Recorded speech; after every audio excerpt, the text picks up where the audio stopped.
Yang dimuliakan para dekan yang hadir, jazakumullahu khairan katsira, profesor-profesor media, doktor-doktor, ketua-ketua jabatan, pensyarah-pensyarah dan seluruh warga KUIPS yang dimuliakan, juga tidak dilupakan kepada hadirin-hadirat yang dimuliakan oleh Allah Subhanahu wa taala sekalian. Seperti yang telah pun kita ketahui, forum kita pada pagi ini iaitulah berkisar tentang zikra Rasul, dan begitulah juga tentang qasidah ataupun syair ataupun apa sahaja yang kita sebutkan lantunan sebentar tadi daripada Dr. Abdul Wahab juga berkaitan dengan memuji baginda Nabi SAW. Jadi telah pun kita sampai kepada kemuncak program kita pada pagi ini, iaitulah berkaitan dengan forum zikra Rasul, di mana sukalah saya untuk memberikan sedikit sebanyak pengetahuan kepada tuan-tuan dan puan-puan, walaupun saya yakin tuan-tuan dan puan-puan dah lebih mengenali panel-panel kita yang berada di hadapan ni. Yang mana panel-panel kita, untuk makluman tuan-tuan dan puan-puan, pada pagi ini kita ketengahkan dalam bidang masing-masing lah. Iaitulah kalau mungkin yang berbahagia di hujung sana sekali, iaitulah Ustaz Ahmad Sirajuddin bin Abdul Sattar Al-Hafiz, merupakan ketua penolong pengarah bahagian masjid. Jadi kita akan banyak bertanya ataupun berkisar berkaitan dengan masjid yang mungkin Ustaz akan kongsikan kepada kita. Dan begitulah juga kepada panel kita yang kedua, iaitulah yang berbahagia Ustaz Nazim bin Muhammad Nur, iaitulah CEO MAIPS, Ketua Pegawai Eksekutif MAIPS, mungkin akan berkongsikan sedikit sebanyak kepada kita perihal-perihal berkaitan dengan MAIPS dalam menghidupkan sunnah baginda Nabi SAW. Dan tidak dilupakan rektor kita yang kita kasihi, itulah yang berbahagia Profesor Madya Dr. Rozaimi, di mana kita jadikan Dr. Rozaimi ini selaku tuan rumah panel yang ketiga, memberikan ihtiram kepada tetamu-tetamu kita. Jadi tuan-tuan dan puan-puan yang dimuliakan oleh Allah Subhanahu wa taala sekalian, tidak lain dan tidak bukan, kalau Dr. Rozaimi ini kita akan bawa isu-isu semasa lah, perkara-perkara semasa berkaitan dengan sunnah yang berlaku di Malaysia kita, amnya, Perlis kita khususnya, insya-Allah. Jadi ala kulli hal, itulah sedikit sebanyak kita punya background panel-panel kita yang mungkin kita akan ajukan soalan pada pagi ini. Dan saya nak mulakan pada pagi ini tuan-tuan dan puan-puan yang dimuliakan oleh Allah Subhanahu wa taala sekalian, sidang pendengar juga penonton, iaitulah saya nak ajukan soalan kita yang pertama kepada yang berbahagia Ustaz Ahmad Sirajuddin bin Abdul Sattar Al-Hafiz. Yang berbahagia Ustaz, kalau kita tengok mencintai baginda Nabi SAW dalam hadis Bukhari, iaitulah Nabi minta kita untuk melebihkan lebih daripada wawalidihi, iaitulah ibu dan ayah. Dan begitulah juga Nabi minta kita untuk menjadikan kita ini satu orang yang keluar daripada iman. La yu'minu ahadukum, tidak berimannya kita ini, tidak sempurnanya iman kita ini, melainkan kita meletakkan, menjadikan Nabi itu lebih kita cintai daripada segala-galanya. Jadi tuan-tuan dan puan-puan sidang pendengar penonton yang dimuliakan, saya nak bertanya kepada yang berbahagia Ustaz, apakah nas Al-Quran yang menunjukkan kewajipan ataupun anjuran untuk kita mengikuti baginda Nabi SAW, dan apakah juga ada ancaman di sini Ustaz untuk sekiranya mereka ini tidak mengikuti baginda Nabi SAW? Kita mulakan forum kita dengan soalan ini dulu Ustaz. Dipersilakan dengan segala hormatnya. Bismillahirrahmanirrahim. Assalamualaikum warahmatullahi wabarakatuh. Alhamdulillah, wassalatu wassalamu ala rasulillah wa ala alihi wa sahbihi ajma'in. Allahumma salli ala Muhammad wa ala ali Muhammad kama sallaita ala Ibrahim wa ala ali Ibrahim, wa barik ala Muhammad wa ala ali Muhammad kama barakta ala Ibrahim wa ala ali Ibrahim fil alamin innaka Hamidum Majid. Amma ba'd. Terima kasih Ustaz Syafiq Zakaria selaku moderator untuk forum pada pagi ini. Sahabat-sahabat panel, Prof Madya, Tuan Rektor, Tuan CEO MAIPS, ketua-ketua jabatan, sahabat-sahabat pensyarah-pensyarah, dan ada siswa-siswi di sini yang dirahmati Allah sekalian. Bila bercakap duduk atas question macam ni, question mahal, boleh letak siku macam ni, oh sedap cakap. Kan? Kalau kata tajuk penglipu lara lagi sedap. Kan? Tapi bila tanya Quran ni, Allahu Akbar. Tengok dengan Datuk Luqman, Syekh harap pada Allah. Takut seriau asal ayat kan. Jadi tuan-tuan dan puan dirahmati Allah sekalian, gambaran hidup kita ni, orang yang dapat kesedaran masa hidup, selamat hidup dia. Tetapi kalaulah kesedaran itu datang semasa nazak ataupun baru dicabut nyawa oleh malakul maut, sebagaimana ayat Tuhan cerita dalam keadaan-keadaan tertentu, antaranya surah Ibrahim ayat 44. A'udzubillahi minasyaitanirrajim. Wa anzirin nas yawma ya'tihimul azab fayaqulu alladhina zalamu rabbana akhirna ila ajalin qarib nujib da'wataka wa nattabi'ir rusul awalam takunu aqsamtum min qablu ma lakum min zawal. Allah kata wa anzirin nas, berilah peringatan kepada manusia tentang yauma ya'tihimul azab, tentang hari kedatangan azab, yang mana pada ketika tu fayaqulul ladzina zalamu, maka berkatalah, berdoalah orang yang menzalimi ketika hidup dia, Rabbana akhirna ila ajalin qarib, wahai Tuhan kami, boleh tak pelewat sikit ajal kami dalam tempoh yang pendek, tempoh yang sat. Orang tahu kata esok ke lusa ke, tempoh yang sat. Nak buat apa tu? Dua benda. Nujib da'wataka, kami akan terima seruanmu ya Allah. Hak mana Tuhan seru dalam Al-Quran, kami akan ikut semua. Dan yang kedua, wa nattabi'ir rusul, dan kami akan ikut Rasul. Dalam ayat yang lain, kadang-kadang imam-imam duk baca ketika bertugas di masjid, ayat 10 surah Al-Munafiqun, Tuhan berfirman, wa anfiqu mimma razaqnakum min qabli an ya'tiya ahadakumul maut fayaqula rabbi laula akhartani ila ajalin qarib fa asaddaqa wa akum minas salihin. Tuhan kata, hendaklah kamu nafkahkan apa yang kami rezekikan kepada kamu sebelum datangnya kematian, sebelum dijemput kematian kamu, sebelum dicabut nyawa kamu. Sebab orang pada ketika tu, ketika nak dijemput, sebagai ulama tafsir kata ketika nazak, nak dicabut nyawa, sebagai ulama tafsir kata baru dicabut, baru dia nampak gambaran depan dia, baru nampak pahala hak mana hak banyak, hak mana paling bernilai, hak mana paling lumayan, baru nampak. Nak minta apa kat Tuhan? Fayaqula rabbi laula akhartani, lalu dia berkata, wahai Tuanku, boleh tak pelewat sikit untuk ajalku dalam tempoh yang pendek? Boleh tak pelewat sikit? Hampir sama ayat ini seperti mana dalam surah Ibrahim ayat 44. Ini ayat 10 surah Al-Munafiqun. Dia nak buat apa? Kalau Tuhan takdirkan dia, nyawa dia nak cabut tu pun tak jadi. Dia nak buat apa tu? Dia nak minta kat Tuhan sangat tu. Fa asaddaqa, aku nak banyakkan sedekah. Orang yang hampir nak mati ataupun baru mati, bila tengok depan tu, dia pahala sedekah. Sakannya baru dia berjanji dengan Tuhan, dia nak banyakkan sedekah. Wa akum minas salihin, dan aku nak jadi orang yang salih. Itu keadaan tu.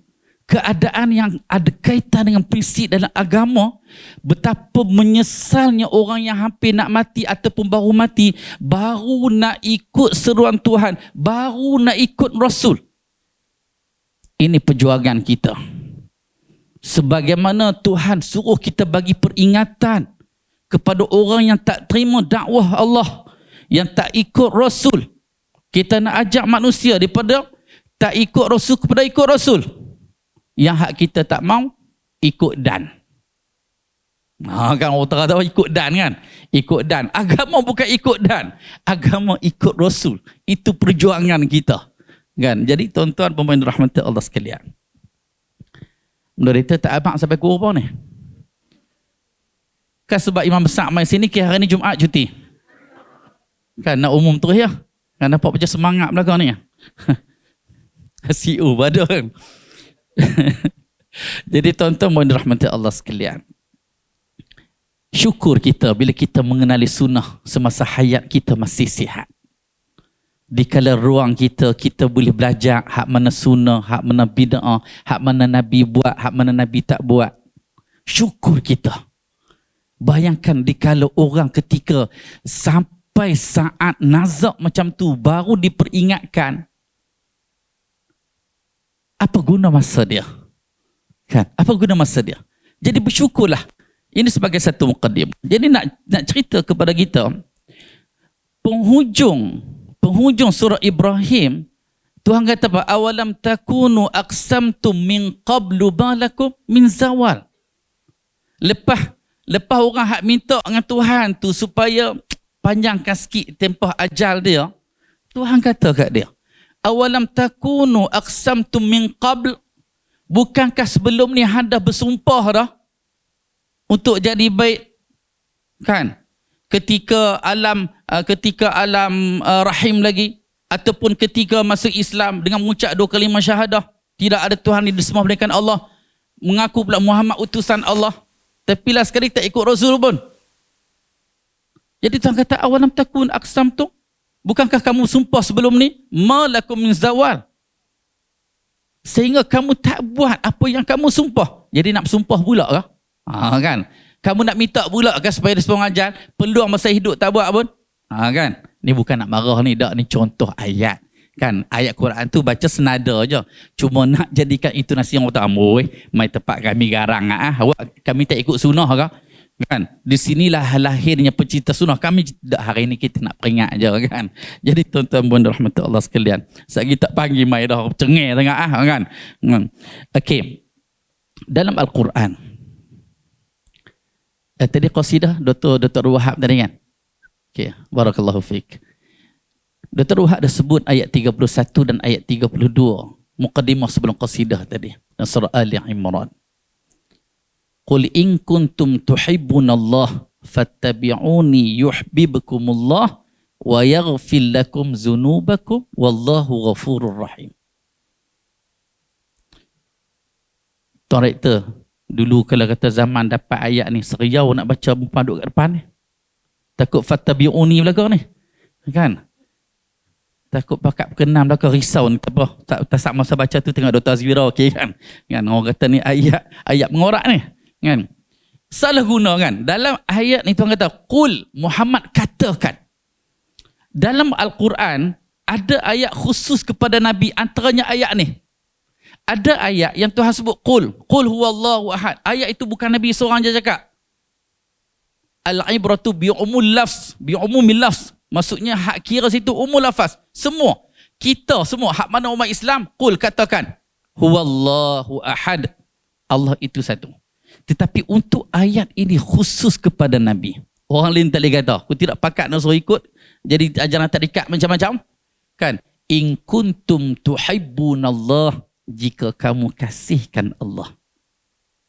Allah suruh Nabi kata kat kita. Kan? Fattabi'uni. Hendaklah kamu ikut aku. Yuhibbukumullah, Allah akan kasih kepada kamu, wa yaghfir lakum dzunubakum, dan Allah akan ampunkan dosa-dosa kamu, wallahu ghafurur rahim. Allah Maha Pengampun lagi Maha Penyayang.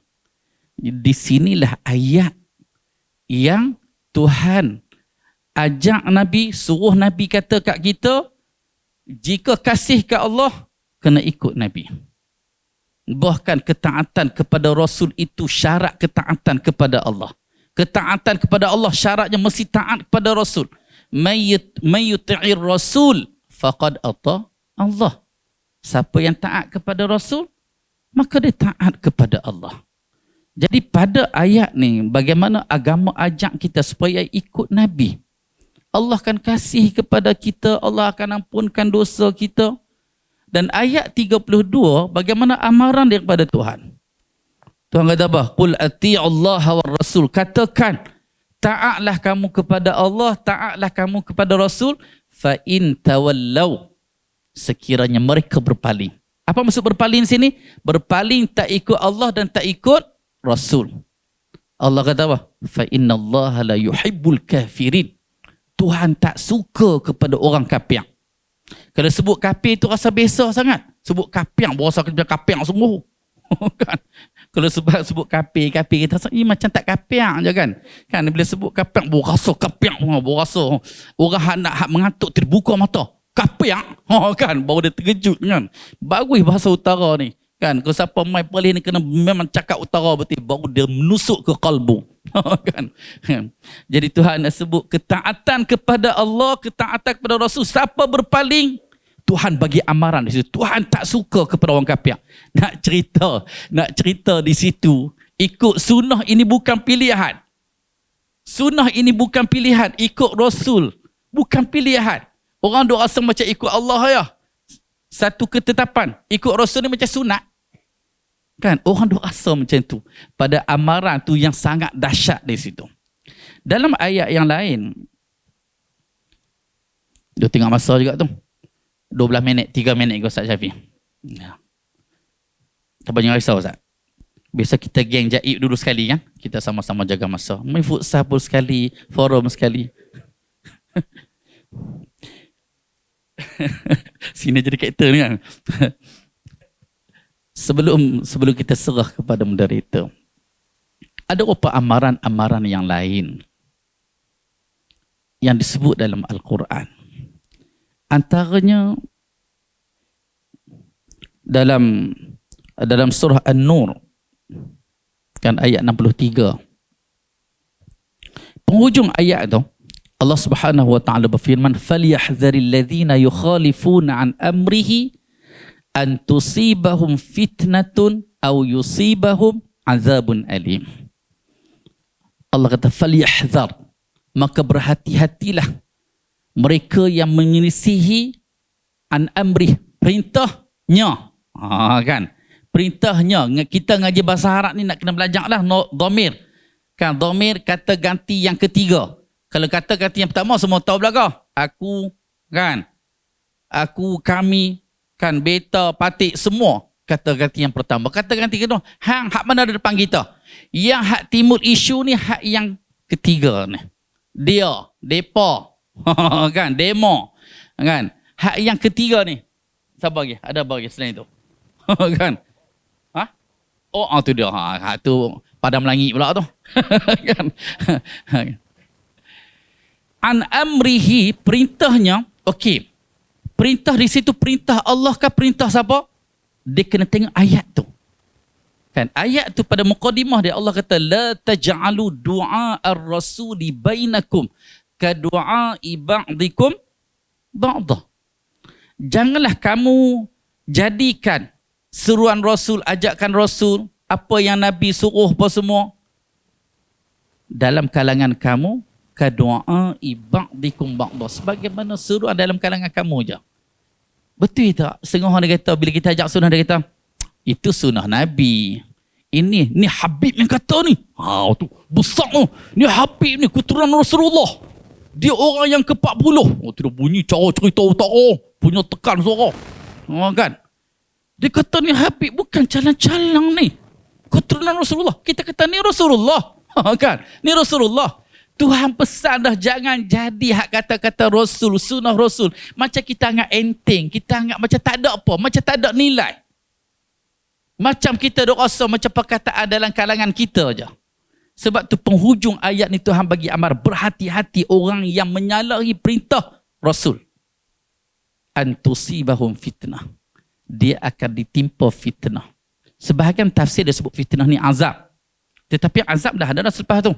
Ataupun bala bencana. Tetapi fitnah yang lebih tepat wallahu alam ialah fitnah yang mana orang tak tahu hak mana ketulinan agama. Kan sebagaimana kata-kata Ibn Mas'ud, kaifa antum idza labisatkum fitnah yarbu fiha as-saghir wa yahrumu fiha al-kabir. Bagaimana keadaan kamu apabila kamu diselubungi dengan fitnah? Di situlah budak membesar, hak tua bertambah tua. Wa iza ghuyirat, bila nak diubah fitnah tu, yang orang sangka hak bukan agama dianggap agama. Bila kita kata dak, ini bukan agama ni, ini Nabi tak ajak ni, ini syirik, ini khurafat. Orang kata apa? Aghiratis sunnah. Depa ni kena ubah sunnah ke? Kan? Maksudnya fitnah di situ, maksudnya antusibahum fitnah, mereka akan ditimpa fitnah. Kita menyalahi perintah Rasul, kita akan hilang dah lepas tu. Kita tak tahu hak mana dah.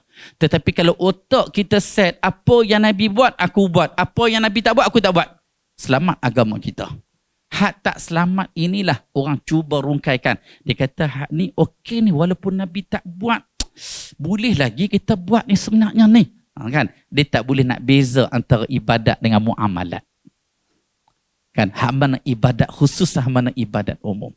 Dan amaran yang kedua yang Allah sebut sini, au yusibahum azabun alim, atau mereka akan ditimpa dengan azab yang pedih.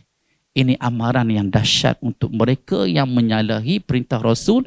Dan jadikanlah kita bukan sekadar kita kasih kepada Nabi, ni bulan Rabiul Awal, bulan zikr Rasul, memperingati Rasul, bukan sambut oleh Rasul je. Sebab bulan ini juga bulan kewafatan Rasul. Tak mungkin ayah ustaz mati tahun 2016. Tiba-tiba cukup masa birthday, kan, happy birthday to my father. Mak kata, hang ni biak betul. Kan, kalau ayat gasang sikit, hang bengong kau, ayah dah mati, hang sambut birthday.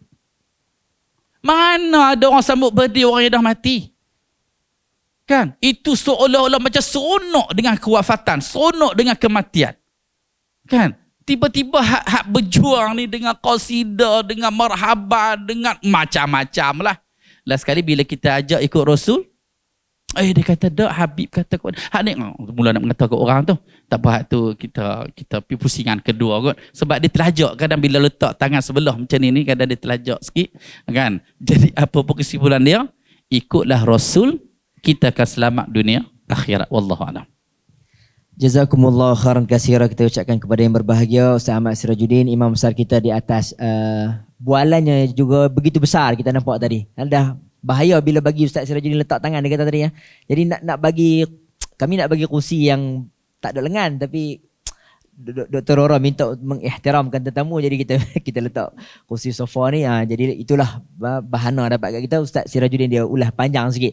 Tapi ala kulli hal, tuan-tuan dan puan-puan, begitulah apa yang dikupaskan oleh yang berbahagia Ustaz sebentar tadi, iaitulah berkaitan dengan tidak mengikuti Nabi ini bukanlah satu pilihan. Ianya adalah satu kewajipan, sehingga kita menampakkan ancaman daripada Allah Subhanahu Wa Taala. Kafir, lembut sikit, tapi kita nak yang kerah, kapiak ni tuan-tuan, kita pun merasa takut sikit lah. Jadi tuan-tuan dan puan-puan dimuliakan oleh Allah Subhanahu Wa Taala sekalian, kita teruskan kepada panel kita yang kedua yang berada di tengah-tengah ni, yang masih lagi belum menampakkan wajahnya. Tuan-tuan pun belum pasti ni Ustaz Nazim ke apa, kita tak tahu lagi. Ini orang Padang Melangit ke orang mana, kita tak nampak lagi. Sekali bila dia buka baru kita tahu. Jadi yang berbahagia Ustaz, kita nak bertanyakan tentang tagline yang dibawa oleh Maib ni, iaitulah dalam memacu transformasi ummah Ustaz. Apakah peranan Maib sebenarnya selaku ibu kepada agensi-agensi agama yang lain ni Ustaz?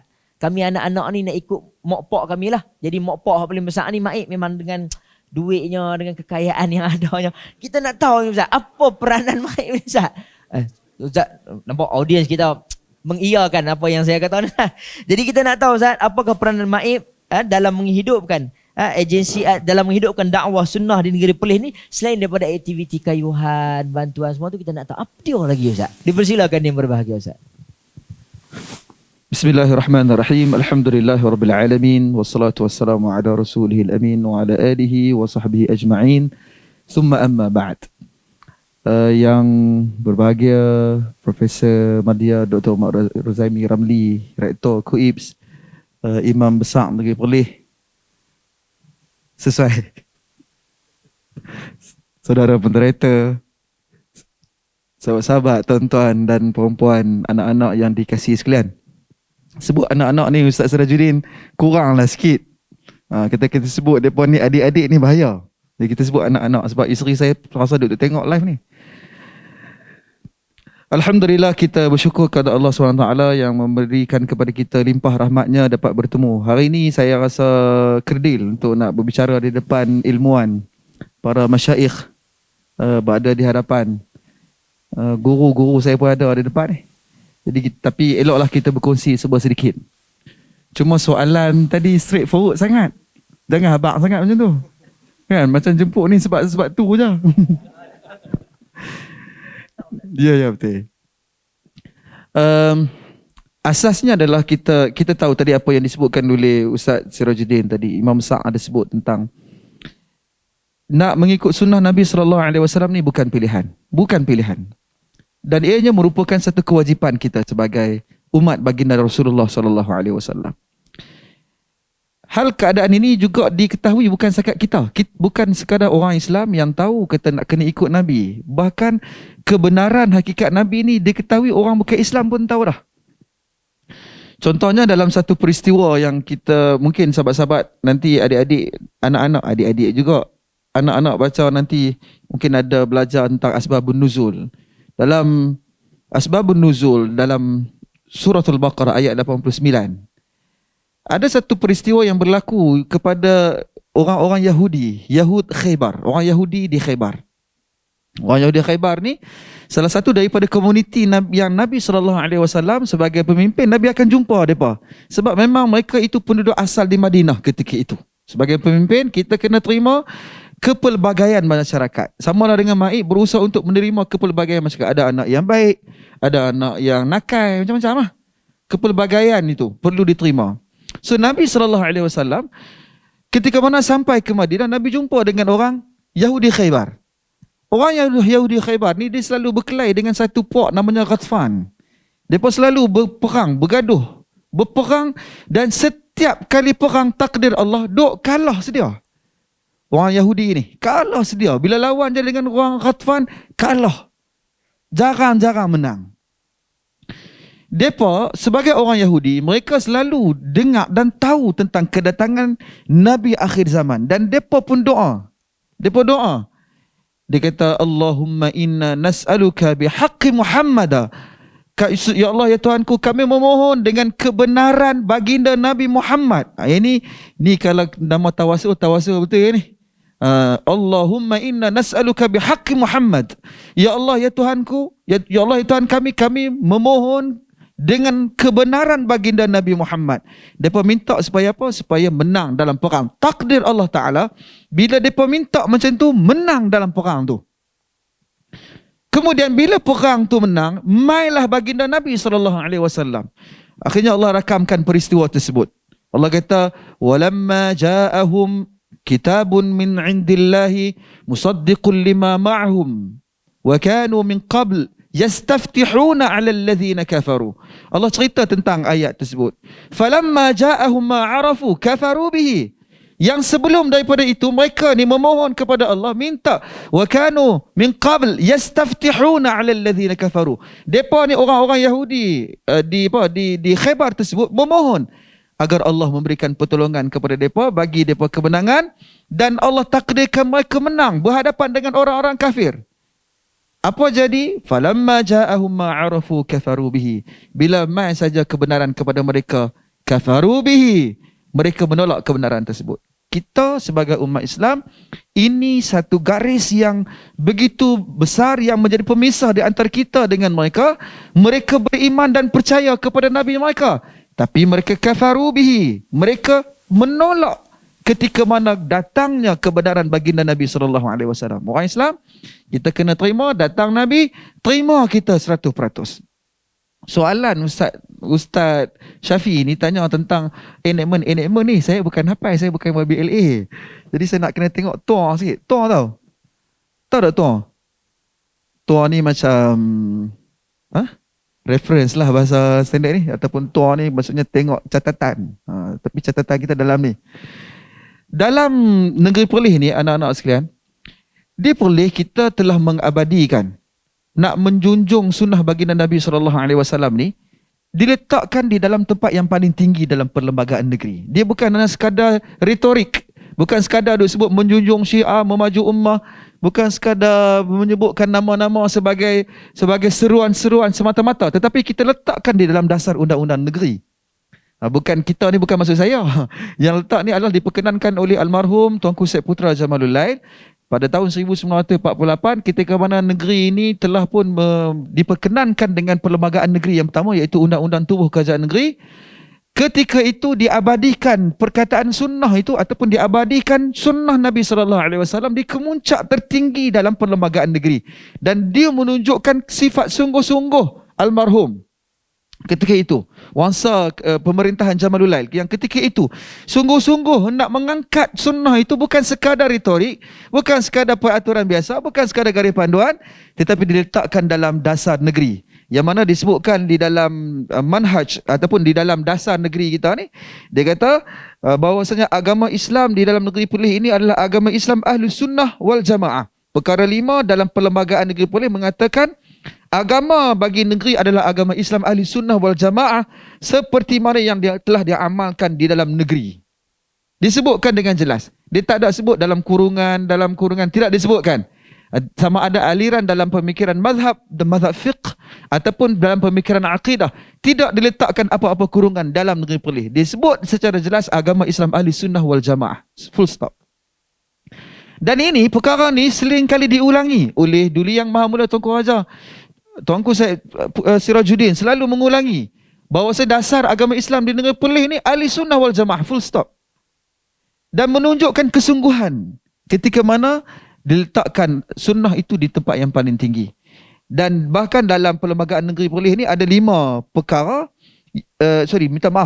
ada beberapa perkara yang menyebutkan banyak tempat-tempat yang menunjukkan sunnah itu telah dijadikan sebagai asas kepada sesuatu corak dalam pemerintahan negeri. Salah satu yang pertama, perkara 5 dalam Perlembagaan Negeri ataupun Undang-Undang Tubuh Negeri, dia kata agama negeri adalah Ahli Sunnah wal Jamaah, agama Islam Ahli Sunnah wal Jamaah. Perkara 14-1 iaitu syarat memilih dan mengangkat raja dimasukkan tentang dasar ataupun manhaj yang perlu dipercayai oleh seseorang raja. Bahkan perkara 19 disebutkan iaitu kelayakan raja. 20-1 pemangku raja. Perkara 29 iaitu waris, yakni pewaris tahta. Bahkan jawatan-jawatan tertinggi iaitu perkara 37-2 jawatan menteri besar. Perkara 38-2 A jawatan pegawai-pegawai, yakni jawatan seusaha kerajaan negeri. Disebutkan dengan jelas mestilah orang itu ataupun mestilah mereka personal itu adalah personal yang memahami dan juga menghayati serta mengamalkan agama Islam Ahli Sunnah wal Jamaah. Ada dalam perlembagaan. Sebab tu bila ada orang main di hujung-hujung ni, dia kata ni benda yang baru, ni kaum muda. Siapa yang muda, siapa yang tua ni sebenarnya? Kita kata, oh ni kaum muda. Siapa yang muda, siapa yang? Kita mewarisi daripada baginda Rasulullah sallallahu alaihi wasallam. Takkan kaum muda juga? Jadi inilah perkara yang perlu jelas dan kita kena sebagai, kita kata anak abna'u ma'ibs.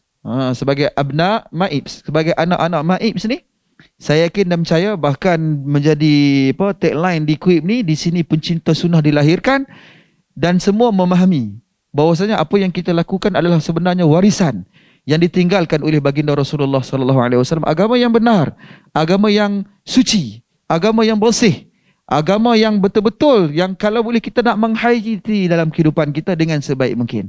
Ini sebagai penegasan daripada pihak MAIP dengan harapan agar kita ni menjadikan, memahami bahawa MAIP ni memang dasar negeri dijaga oleh MAIP berdasarkan kepada perlembagaan dalam negeri. Manakala yang lain ni, apa yang dilakukan oleh MAIP, kita ada 5 fungsi utama MAIP. Nak tahu fungsi tu boleh tengok di www.maips.gov.my. Tuan-tuan tengok situ, saya tak payah ulang sebab saya pun tak hafal sangat. Jadi tuan-tuan tengoklah yang tu, insya-Allah, sebab macam saya sebut tadi, saya bukan YBLA.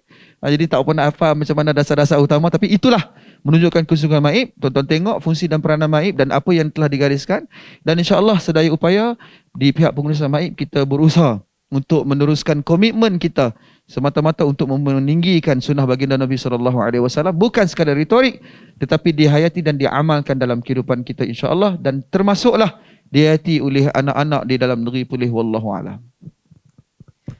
Jazakumullah khairan katsira, kita ucapkan kepada yang berbahagia CEO Tuan Muhammad Nazim kita di atas penerangan yang telah pun diberikan seperti tadi. Baik, jadi mungkin saya nampak suasana kita ni dia agak sendu sikit tiba-tiba. Sebab apa? Sebab bila mai Ustaz Nazim ni, sebenarnya Ustaz Nazim ni dia tak buka lagi dia punya padang langit dia tu. Kalau dia buka nanti jadi cempera juga kita ni. Tapi yang berbahagia Ustaz lebih memilih untuk pusingan yang pertama ni nak membacakan kepada kita enakmen undang-undang yang seperti yang dinyatakan tadi, untuk nak menampakkan inilah peranan MAIP sebenarnya, iaitulah dalam menggubal dan juga menjaga Ahlus Sunnah wal Jamaah yang dipegang di dalam negeri Perlis kita ni. Bukan hanya sekadar memberi bantuan dan kewangan yang diperlukan dan sebagainya, tetapi adalah menjaga kelestarian sunnah itu di dalam negeri Perlis ini. Jadi tuan-tuan dan puan yang dimuliakan oleh Allah Subhanahu Wa Taala sekalian, kita nak pi kepada anak MAIP yang paling bongsu lah, iaitulah KUIP sendiri. Di sini pencipta sunnah dilahirkan. Maka ini adalah tagline yang terkini yang dibawa oleh yang berbahagia Profesor Madya, rektor kita, iaitulah ketika mana menjejakkan kakinya di bumi KUIP sini. Jadi yang berbahagia rektor, kita nak bertanya berkaitan dengan di sini pencipta sunnah dilahirkan. Maka apakah selari dengan tagline ni, Doktor? Okay, di sini pencipta sunnah dilahirkan. Apakah perkara utama yang menjadi tunjang untuk Profesor Madya Doktor nak merealisasikan hasrat ini? Mungkin bermula dengan pelajar dulu ke, kemudian kita ambil ke kawasan Kuala Perlis ni, kita berjaya dakwah dan memberikan sebaran kefahaman yang benar. Kemudian barulah kita perlis. Macam mana Doktor? Jadi kita nak tanyalah perancangan yang berbahagia Doktor. Dipersilakan yang berbahagia Doktor. Assalamualaikum warahmatullahi wabarakatuh. Alhamdulillah, wassalatu wassalamu ala rasulillah wa ala alihi wa sahbihi wa man walah. Ashhadu an la ilaha illallah wahdahu la syarika lah. Wa ashhadu anna Muhammadan abduhu wa rasuluh. Allahumma salli wa sallim ala Muhammad wa ala alihi wa sahbihi ajma'in, amma ba'd. Terima kasih kepada Tuan Moderator Ustaz Syafi, Pegawai Pusat Islam KUIPS, yang berusaha, Imam besar kita hari ini Ustaz Sirajuddin, CEO MAIPS, yang berbahagia Ustaz Nazim. Terima kasih banyak kerana sudi bersama dengan KUIPS pada pagi ini. Hadirin hadirat, mukminin dan mukminat daripada kalangan pensyarah-pensyarah al-asatizah dan juga pelajar-pelajar yang dirahmati oleh Allah Subhanahu wa taala sekalian. Alhamdulillah pagi ini kita dapat bersama. Tadi Ustaz Sira duk sebut pasal bahasa utara. Bila sebut kafir tu macam tak berapa nak menusuk kan. Sebut kapiak. Tapi sebenarnya kalau bahasa Perak lagi dahsyat. Kapio.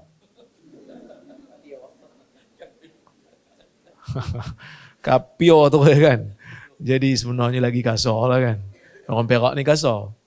Jadi sebab itu kadang-kadang orang bercakap dengan saya ni, dia rasa macam orang ni kasar sikit bahasa dia kan. Sebab dia orang Perak macam tu lah. Dia kalau macam orang Perlis ni, ulak, dia macam kecil je kan. Ular, dia besar sikit kan. Dia kasar sikit lah. Tapi walau bagaimanapun, negeri utara ni, dia ada kekuatan dia. Dia ada kekuatan dia. Sebab tu Portugis tak datang kat sini. Portugis masa nak serang Malaysia, dia pergi ke Melaka. Kenapa Melaka? Kenapa tak utara? Kerana kat Melaka ada 5 hang bersaudara. Dekat Perlis ni ada mak hang, pak hang, tok hang, hang jangan macam tu, hang pergi mana. So dia tak jadi serang lah. Tapi ni bukan sejarah lah. Ni merepek. Sebab tengok duk gantuk ni kan. Banyak sangat hang kat ni, jadi tak jadi datang lah, dia pergi kat Melaka. Ada 5 hang. So dia berjaya lah tawan. Baik. Ketika mana saya sampai ke sini, saya mula-mula dengar pasal KUIP ni pada tahun 2016. Masa tu Mufti dah sebut pasal KUIPS. Masa tu jugalah dia dengan Ustaz Nazim ada tanya tentang kesediaan. Kan, dia kata, nak main KUIP tak? Masa tu kita fikir panjang lah. Tapi berlakulah apa yang berlaku sehinggalah pada tahun 2019 tawaran tu datang agak kuat sikit. Pujukan tu datang agak orang kata apa, serius sikit. Kita pun buat istikharah dan akhirnya kita datanglah. Kenapa datang? Kenapa saya datang ke sini? Kerana pertamanya nak bantu. Jangan ingat Rora ada di sini selama-lamanya lah. 3 tahun saja, tak lama. Kontrak tu 3 tahun lah. Ustaz Nazim tak setuju, dia kata, mana boleh? Kata. Tapi yang diberi 3 tahun, jadi tak lama. Jadi sekadar masa yang ada ni memang kalau boleh saya nak laju sikit. Jadi saya pun tengok KUIPS ni dia ada kekuatan dia. Kenapa ada kekuatan dia? Kerana dia unik. Dia ada niche yang tak ada pada orang lain. Kalau ikut IPT ni, Institut Pengajian Tinggi ni, banyak yang menawarkan pengajian Islam. Tapi KUIPS ni dia lain sikit sebab dia ada satu elemen yang dipanggil keterbukaan yang di backup ataupun yang disokong, yang dibantu oleh otoriti agama negeri ini. Pejabat mufti menyokong kita. Jabatan agama bersama dengan kita. Majlis agama bantu kita.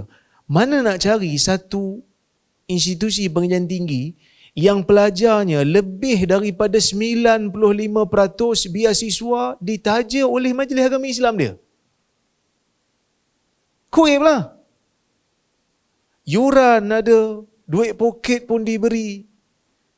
Bukan hanya untuk pelajar-pelajar anak Perlis, tetapi untuk semua yang datang daripada mana-mana negara datang, daripada luar negara, daripada Nigeria, daripada Indonesia, daripada Thailand, daripada Burkina Faso. Saya pun terkejut. Ada juga Burkina Faso. Jarang kita dengar negara nama Burkina Faso ni kan.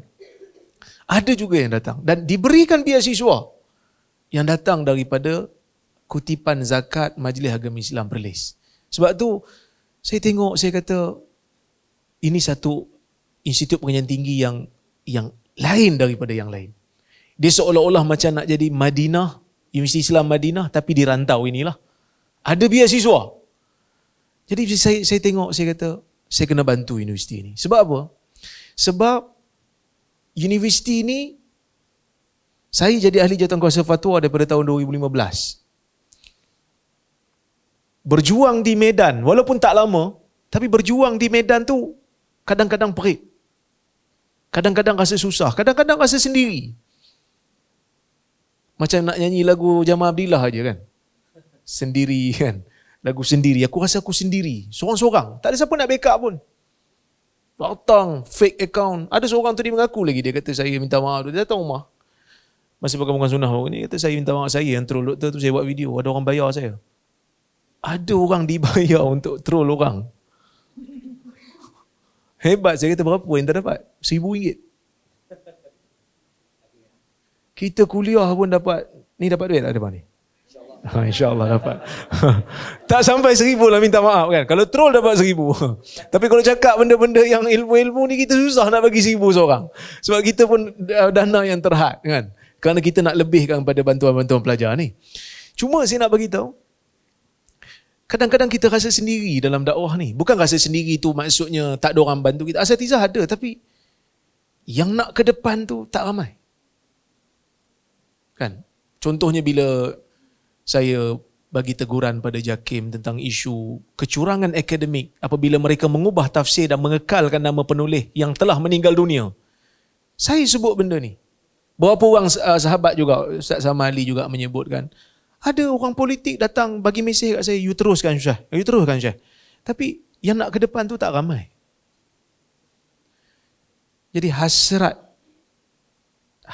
saya datang ke sini, 5 tahun, 6 tahun akan datang, akan muncul lebih ramai pendakwah-pendakwah yang berani. Kita bukan kurang pendakwah ramai. Macam-macam program. Pencetus ummah, da'i, apa lagi? Imam muda tak tahu bila nak jadi tua. Banyak. Sekolah tahfiz pun berlambak. Itu belum yang masuk Al-Azhar, yang masuk Madinah, yang masuk ke University of Jordan. Ramai. Tapi mereka, berapa ramai di kalangan mereka yang nak bersuara dalam isu-isu sensitif? Berapa ramai yang nak bersuara dalam isu-isu yang dikatakan ni amanah saya kena buat? Tak ramai. Sebab itu, KUIPS kena jadi medan untuk melatih pelajar yang bila mereka keluar daripada sini, mereka jadi pendakwah yang ada prinsip, yang berani. Sebab tu saya kata di sini pencinta sunnah dilahirkan. Pencinta sunnah. Sebab ada orang kata, weh, dia kata, you punya tagline ni menakutkan. Tak perlu takut. Cinta sunnah adalah satu benda yang perlu.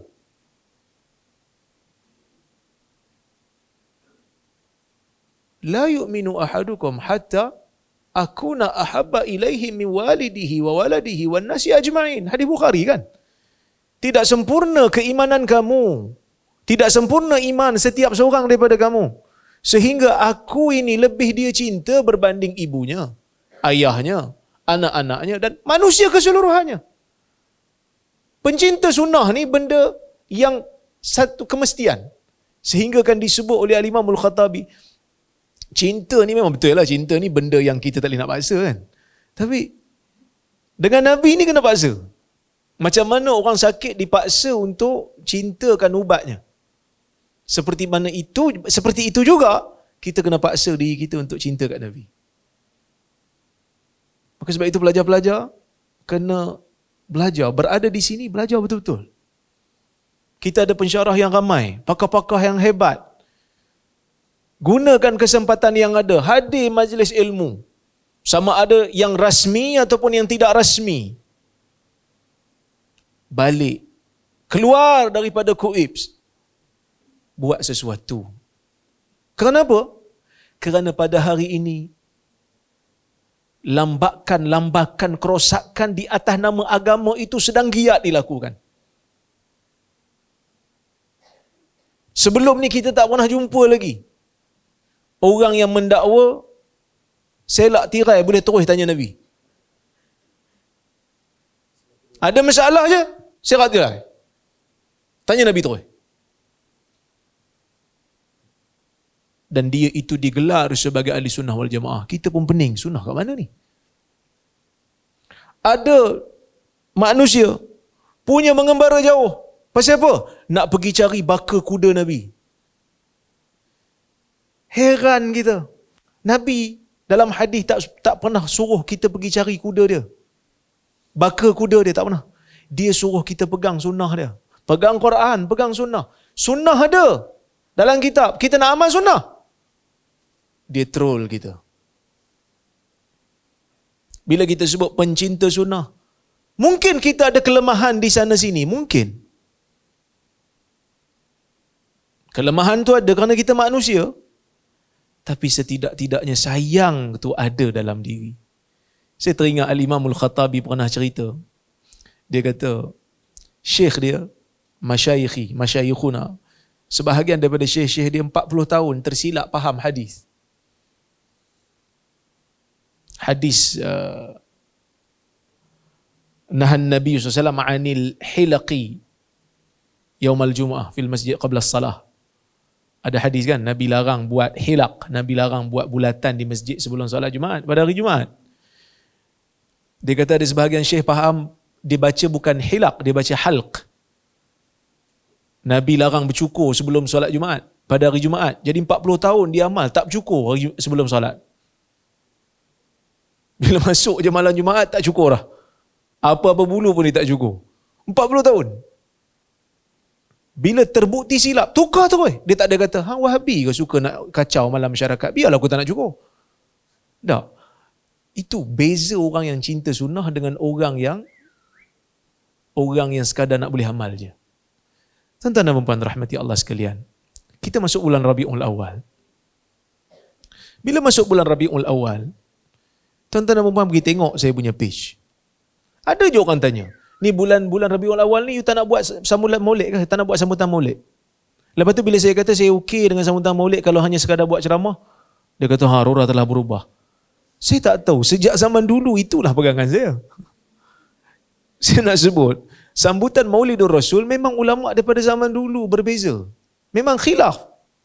Memang khilaf daripada zaman dulu sebab benda tu tak ada zaman Nabi. Zaman Nabi tak ada benda ni. Sebab tu ulama' berbeza pendapat tentang bila tarikh Nabi lahir. Ada yang kata 12 Rabiul Awal, ada yang kata 9 Rabiul Awal, ada yang kata 10 pun. Kalau dah disambut setiap tahun di zaman Nabi, tak adalah khilaf tu. Dia muncul, kata Al-Imamul Maqrizi, pada zaman kerajaan Fatimiyah, Syiah. Muncul. Maka lepas itu dia menjadi satu budaya. Bila jadi budaya, ulama' berbeza. Ulama' mazhab Maliki antara yang lawan. Dia kata benda ni bid'ah. Siapa yang lawan? Fakihani. Siapa yang lawan? Al-Imam Syatibi, Ibnul Hajjul Maliki.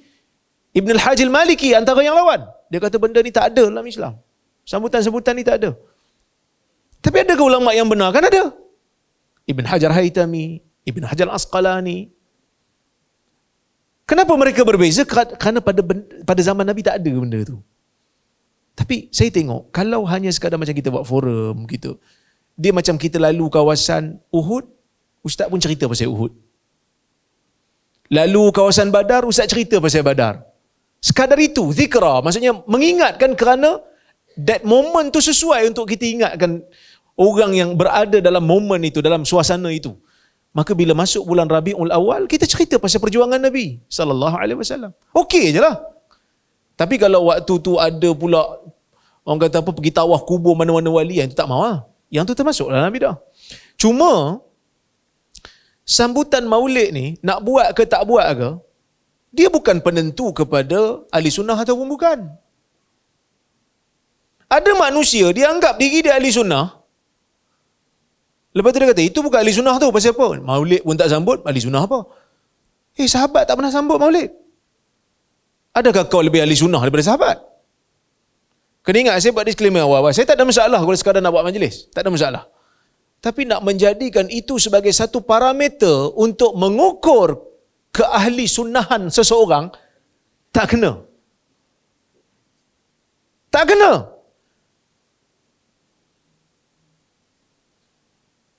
Ahli sunnah, seorang yang bernama sunni, ahli sunnah, akan terganggu sunnahnya bila dia benci pada sunnah. Dan seorang ahli sunnah tak akan terganggu sunnahnya, tak akan terganggu pegangan sunnahnya kalau dalam sehari pun dalam kehidupan dia tak beramal langsung dengan bid'ah hasanah. Tak terganggu pun. Tapi terbalik kat Malaysia ni, siapa tak terima bid'ah hasanah, bukan ahli sunnah. Dia dah namakan benda tu bid'ah. Lepas tu dia kata, siapa yang tak terima bid'ah hasanah bukan ahli sunnah. Pening juga kita. Siapa yang nak amalkan sunnah betul-betul? Hang Wahabi. Ini sedang berlaku dalam masyarakat.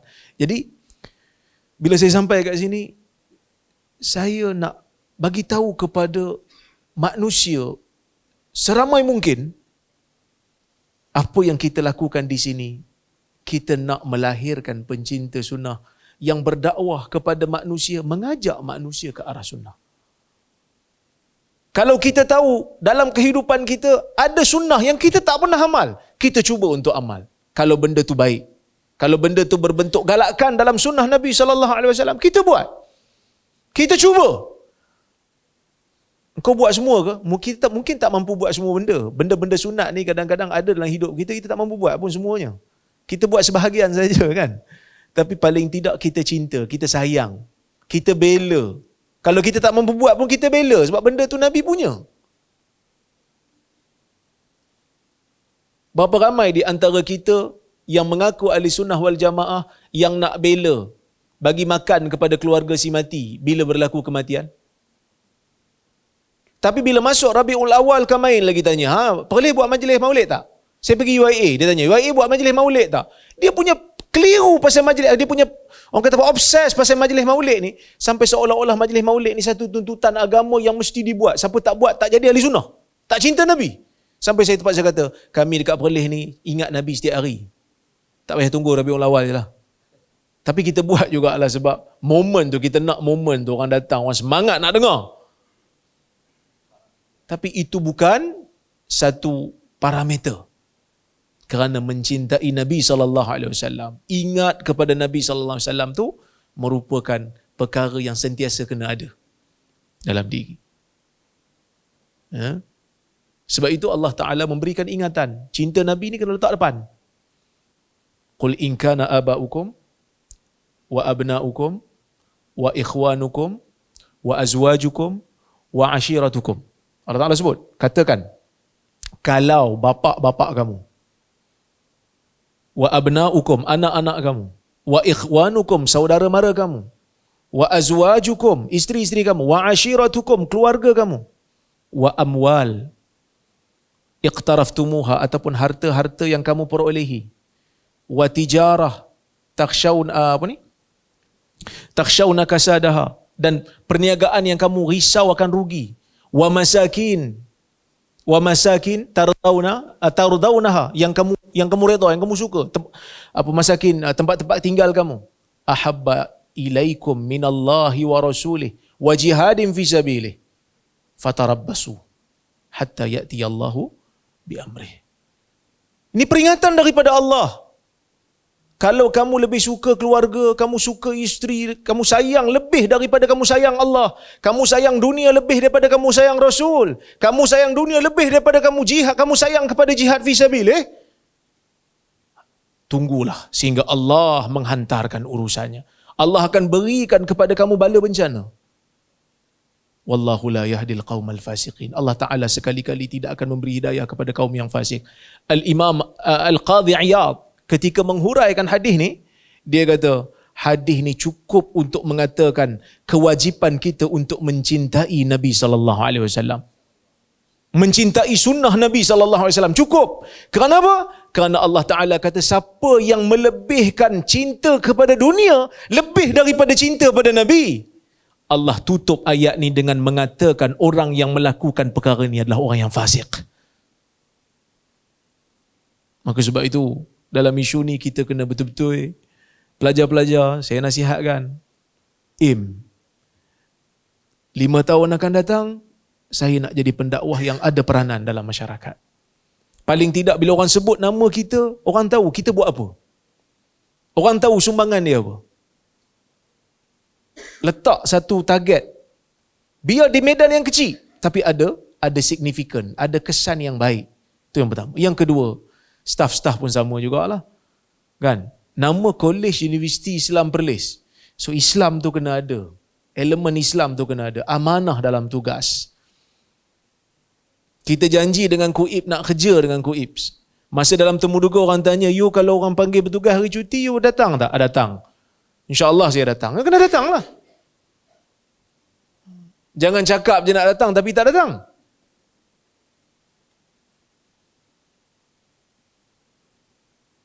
Dalam hadis kata apa? A'til ajira ajrahu qabla an yajifa 'irquhu, kan? Berikan upah kepada pekerja itu sebelum kering peluhnya. Jadi mana-mana urusan yang perlu disegerakan, segerakan.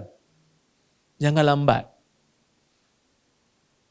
Jangan sampai nak tumbuh peluh baru pun tak bayar-bayar lagi. So kita wujudkan budaya sunnah. Pensyarah-pensyarah pun sama. Kelas kena jaga. Kan, jangan lebih kurang je. Amanah. Saya nasihati diri saya jugalah, kan. Kena buat, kena bezakan yang mana yang peribadi, yang mana yang rasmi. Sebab kadang-kadang duduk atas kali ni tak ada orang nak nasihat, kan. Saya minta staff sah bagi tahu yang mana yang rasmi, yang rasmi kita guna fasiliti organisasi. Yang mana yang peribadi saya tak mau guna. Kalau orang jemput saya makan malam atas nama peribadi, saya guna kereta saya sendiri. Kan? Supaya kita dapat menunjukkan apa itu sunnah pada orang. Kita pencinta sunnah. Bila kita tahu ada sunnah, kita terus berubah. Yang ni kita nak ambil yang sunnah ini, insya-Allah. Jadi itulah lebih kurang yang saya boleh cerita untuk orang pertama ni. Itulah maksud pencinta sunnah. Kita nak wujudkan budaya sunnah dalam sesama kita sebelum kita keluar nanti, insya-Allah. Itulah hasrat. Gunakan sebaiknya peluang yang ada. Masing-masing ambil orang kata apa, beasiswa MAIPS. Di atas bahu kalian amanah untuk membawa ilmu keluar nanti menjadi pendakwah yang berani, yang cinta kepada sunnah, insya-Allah. Wallahu a'lam. Jazakumullah khairan katsira, kita ucapkan kepada yang berbahagia Profesor Media Rektor kita di atas satu penerangan yang begitu panjang, hasrat yang diluahkan oleh yang berbahagia Rektor untuk melahirkan pecinta sunnah daripada pelajarnya, kemudian dimulakan juga dengan pensyarahnya dan juga kaki tangan. Mudah-mudahan kita semua mampu untuk menjadi seperti mana permintaan daripada yang berbahagia Rektor sebentar tadi, iaitu menjadi individu yang berada di barisan hadapan, individu yang untuk menyokong sunnah, individu yang untuk mempertahankan perkara-perkara sunnah ini. Jadi seterusnya Ustaz, kita nak ke pusingan yang kedua dan yang terakhir lah untuk yang berbahagia Ustaz Ahmad Sirajuddin. Saya nak ajukan soalan, iaitulah berkaitan dengan yang nak mempertahankan seperti mana yang berbahagia Rektor sebutkan tadi Ustaz. Jadi bila Ustaz berada di meja hadapan masjid, kita kata orang yang menguruskan masjid, Ustaz tak dapat tidak isu di masjid ni tak ada benda lain. Tak ada benda lain. Kalau ikut tagline ni dulu, kini dan selamanya. Macam satu politik ada, kita pun dah nak bubar parlimen dan sebagainya kan. Tagline politik dulu, kini dan selamanya. Isu yang berada di masjid ni Perlis ni adalah apa dia Ustaz?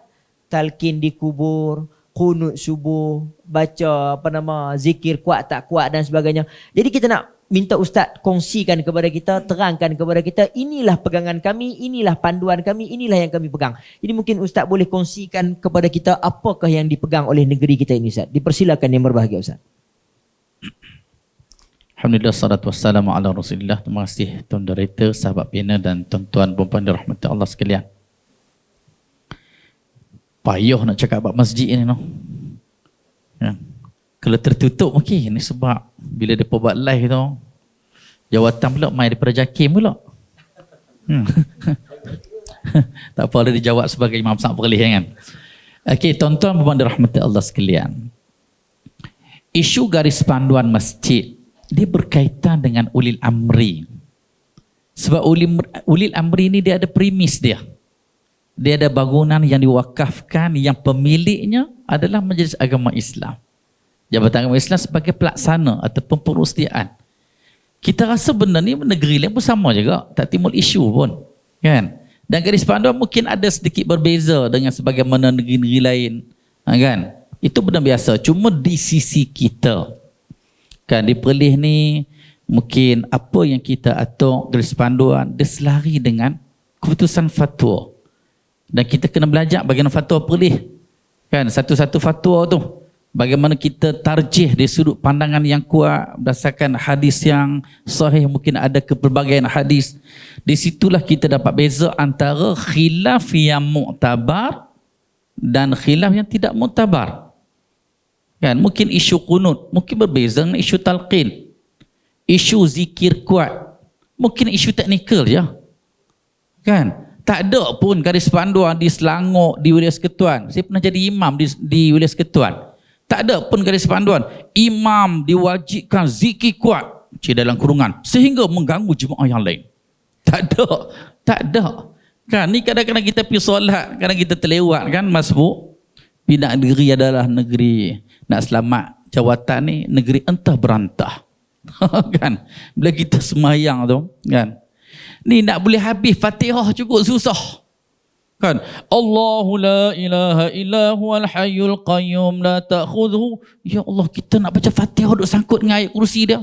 Baru elok iyyaka na'budu wa iyyaka nasta'in, dia masuk subhanallah subhanallah, kita masuk subhanallah. Jadi rakaat kita hak 3 tu sebab masbuk duk sangkut dengan zikir sampailah nuk habis doa. Allahu akbar. Kadang-kadang kita pun tak tahulah seruan depa tu nak. Tuhan yang kita tahu, kita belajar ni Tuhan Maha mendengar, Tuhan Maha melihat, kan? Bukan seru kepada Tuhan yang pekak tak dengar. Siap masa semayang mic duduk kat sini, lepas semayang mic pegang. Kan, mic pegang, dia tak puas, dia rasa tak puas kalau boleh tu satu kampung dengar belagak. Allahu akbar. Ini teknikal je, tak ada dalam garis panduan pun, kan? Cuma alhamdulillah, sepanjang kita pegang masjid ni dengan berhikmah apa semua, alhamdulillah. 101 masjid lah Ustaz Nazim kan, kira semua dah ikut garis panduan lah, kan? Mungkin hak lawan dulu pun alhamdulillah mati belaka dah, kan? Jadi hak mai hak ikut ini hak duk bantu kami, kan? Jadi hak hidup hak muda-muda ni alhamdulillah kuat tenaga. Hak lama tu alhamdulillah kami pun dah berdoa semua alhamdulillah. Rabbana ighfir lana wa li ikhwanina allazina sabaquna bil iman. Jasa depa praktikal tu kita berbeza sikit je, kan? Cuma kita tak mau, jangan kita menampakkan. Saya yakin ada sahabat-sahabat tak mau sebut anak rasa macam tua sangat lah Ustaz Nazim, kan sebut sahabat-sahabat adik-adik kan. Sekurangnya lepas ni ada peluang mereka nak jadi abang angkat, kan? Sebab Zoja ni jarang tengok live. Lupa dah kat mana kan. Okey. Jadi ada benda yang dah diputuskan. Kita ambil contohlah, kita kata solat, bab khunut. Kita kata khunut ni kita anggap di Perlis ni kita tak pernah membida'ahkan. Tak pernah ada ceramah Dr. Rozaimi, mufti kita, Ustaz Nazim sendiri. Kita kata siapa buat qunut subuh, dia telah buat satu yang bid'ah. Kullu bid'atin dalalah wa kullu dalalah. Tu dia baca sampai habis. Riwayat An-Nasa'i tu sampai habis. Wa kullu dalatin finnar. Siap dengan nar tebal. Kan? Tuan-tuan, ini hadis Nabi. Ada setengah orang dia pemain hadis ni. Dia kata sikit-sikit menyesat, sikit masuk neraka. Kan? Kami lah. Kan kami bid'ah hasanah. Hak nu dalalah. Dia kata al bid'atu bid'atan. Sedap dengan pelik dia. Kan? Okey, dia isu teknikal garis panduan ni. Kita kira pemerintah. Selagi mana kita beriman dengan ayat Al-Quran ayat 59 surah An-Nisa, ya ayyuhalladzina amanu atti'ullah wa atti'ur rasul wa ulil amri minkum. Wahai orang yang beriman, taatlah kamu kepada Allah, taatlah kamu kepada Rasul dan pemerintah dalam kalangan kamu. Sebab hujung, kita berada di dunia yang hujung ni, kita kata antara benda yang diperingatkan oleh Nabi SAW tentang perselisihan yang banyak. Satu, perselisihan dalam agama. Sehingga fitnah yang banyak kita tak tahu. Sampai setengah tu confused. Hak mana hak betul ya? Ustaz ni kata macam ni, ustaz ni kata macam ni. Kan nampak macam hak ni pun kata hadis juga, hak ni pun kata Quran juga, hak ni pun ahli sunnah juga, tapi tak ikut sunnah pun. Kan? Jadi kita confused. Kita berada di akhir zaman. Tetapi selagi mana kita pegang hak Nabi kita taraktu fikum amrayni lan tadillu in tamassaktum bihima kitaballahi wa sunnata rasulih. Aku tinggalkan untuk kamu dua perkara, kamu tak akan sesat selagi mana kamu berpegang kita Allah dan sunnah. Selesai. Maksudnya antara itu yang pertama. Yang kedua ialah hak berlaku akhir zaman ni, perselisihan ini ada dari sudut ketaatan kepada ulil amri. Sebab tu antara Nabi peringatkan, usikum bitaqwallah. Kan? As-sam'u wa ta'ah wa in ta'ammara alaikum abdun habsyi. Kan? Aku berwasiat kepada kamu, dengar dan patuh kepada pemerintah sekalipun yang memerintah kamu seorang hamba yang berkulit hitam dari Habsyah apa semua. Kan? Jadi taat kepada ulil amri. Tetapi fa in umira bi maksiatin, ada dalam riwayat Bukhari dan Muslim. Fa in umira bi maksiatin fala sam'a wala ta'ah. Kalau pemerintah suruh benda yang bercanggah, setakat ni tak ada lagi. Mana-mana negeri yang lain pun tak ada. Selepas kematian mesti kena buat talqin. Selepas kematian mesti kena buat tahlil. Semua itu amalan peribadi je. Kita tak pernah pun paksa imam kita, Bilal kita yang bertugas di masjid untuk dia sembahyangkan umrah. You kalau kata di masjid tak boleh buat kunut, tak cakap lah you kan, antar enti lah kan. Untuk imam kan. Di masjid ni premis maib kita kata. Dalam garis panduan kita tidak mengkhususkan mana-mana kunut kecuali kunut nazilah. Kan? Kunut witir, hak tu jelas. Sebab kunut subuh ni khilaf dari sudut riwayat kita kata. Ada riwayat yang dhaif, ada yang sahih apa semua. Kan? Bahkan kita yang belajar bab kunut pun kita tahu. Hadis yang Allahumma hdini fi man hadait itu pun bukan kunut subuh pun. Itu doa yang Nabi ajak kepada Hasan bin Ali cucu dia. Ialah tentang kunut witir. Kan? Orang yang belajar mazhab Syafi'i pun belajar tu. Ada dalam Bulughul Maram apa semua. Kan? Bulughul Maram ni kata tempat pun belajar. Tetapi benda ni isu yang simple. Tetapi saja orang perangat. Padahal ada setengah jemaah ni bila dia pergi Mekah Madinah, dia kata, ustaz, rupanya Mekah Madinah tiru perlih no. Dia pun terkejut, dia pun ingat Mekah Madinah jadi Wahabi sebab tiru perlih. Dia pun tak tahu terperlih yang ikut sana. Kan? Dia pun confused dia punya menyesatkan kita lama dah. Dia kata tu no rupanya. Saya dah ingat kakak perlih, dia tak ada kunut subuh. Kan? Sebab tu kita kata, kan? Kita kata, kalau mai dia perlih, dia rasa macam duduk Mekah Madinah. Sebab tu Dr. Rara mai, sebut je 3 tahun, rasa dia tak balik dah. Kan?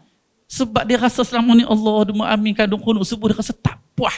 Sebab dia belajar sunnah ni, dia kata, nampak lebih kepada dhaif lah. Kan? Itu bab hadis kan? Tetapi, kitalah yang menjadi penerang yang terbaik dalam masyarakat untuk cerita sunnah kat perlih. Jangan bagi nampak kat masyarakat kata bila mai perlis orang kata, orang duk perlis hak semayang tak sapu muka.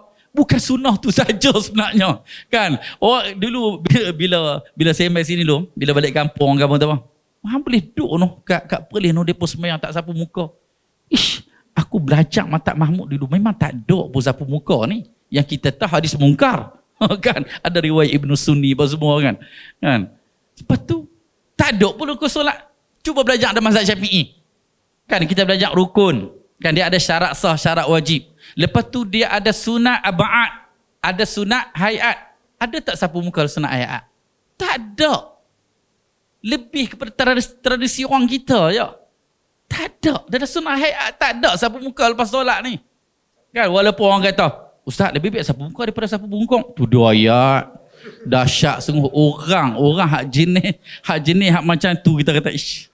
Aku ni tapi tak apalah. Kita macam inilah. Kita menerang tetapi kita tidak menyerang. Cuma semeh sikit-sikit je kan. Okay, wallahu alam.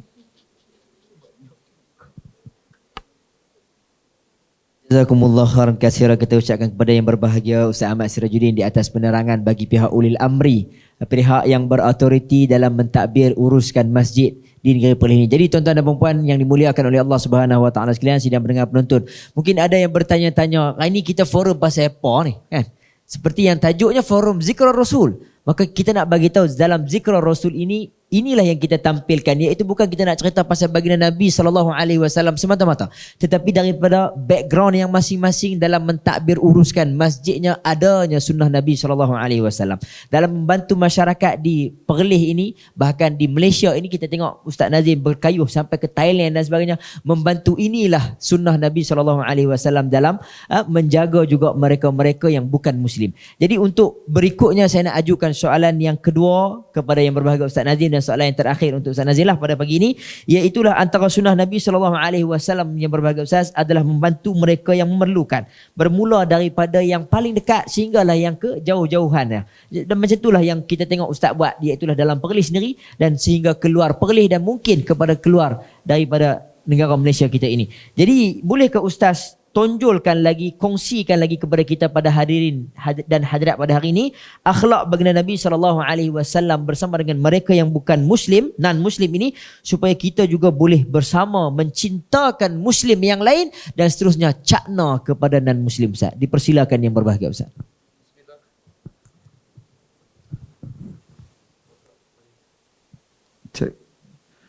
Bismillah wassalatu wassalamu ala Rasulillah wa ala alihi wa sahbihi wa ala thumma amma ba'd.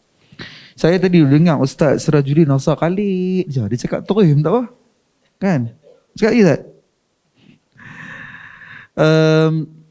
Soalan ni tentang macam mana peranan kita sebagai orang Islam dan bagaimana gambaran kita untuk kita membantu masyarakat yang bukan Islam. Asasnya adalah sebagai orang Islam kita jelas, pertama sekali kita tu sendiri kena position diri kita sebagai a good Muslim. Tu pertama sekali. Sebagai orang Islam tak ada cara lain untuk nak menonjolkan bagaimana kita, we have to position ourselves. Kita sendiri kena letakkan posisi diri kita ni sebagai as a good Muslim, sebagai seorang Muslim yang baik dulu. Kita sendiri kena solat, kita sendiri kena melaksanakan tuntutan-tuntutan agama dulu. Ni kita sendiri pun tak ketahuan lagi. Bila orang pergi kiblat sebelah mana, dia pun tak tahu sana sini. Atas kadang-kadang tunjuk. Sebab dekat atas dulu tunjuk macam tu kan. So kita kena position diri kita dulu. Ya, sebab inilah dia yang menjadi titik asas kepada bagaimana Nabi SAW menunjukkan keindahan akhlak Nabi.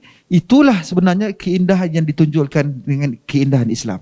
Bukan sekadar retorik duk cerita kata Islam agama sejagat, agama sejahtera, agama yang menghormati orang lain, tapi kita sendiri tidak menunjukkan, tak position diri kita sebagai good Muslim. Itu nombor satu. Yang kedua, kita kena sedar memang itu merupakan satu perintah daripada Allah SWT untuk kita ini melakukan kebaikan. Bahkan tidak ada larangan daripada Allah SWT untuk kita ini buat baik kepada orang bukan Islam. Perintah agama memang suruh kita buat baik. Sebagai contoh, ada hadis Nabi yang Nabi kata, ittaqullaha haitsu ma kunt wa atbi'is sayyi'ata alhasanatu tamhuha. Antara lain, wa khaliqin nasa bi khuluqin hasan. Disuruh kita berakhlak kepada manusia ni dengan akhlak yang baik. Dia tak kata kepada wa khaliqil muslim, tak suruh kita berakhlak kepada orang Islam saja, tapi dia kata wa khaliqin nas, dan berakhlaklah kamu kepada manusia dengan akhlak yang baik, bukan kepada orang Islam saja, tapi kepada semua orang lain. Allah juga nyatakan dalam Al-Quran, Allah kata la yanhaakum, tidaklah Allah SWT melarang kamu, la yanhaakumullahu 'anil ladzina lam yuqatilukum fid din wa lam yukhrijukum min diyarikum an tabarruhum.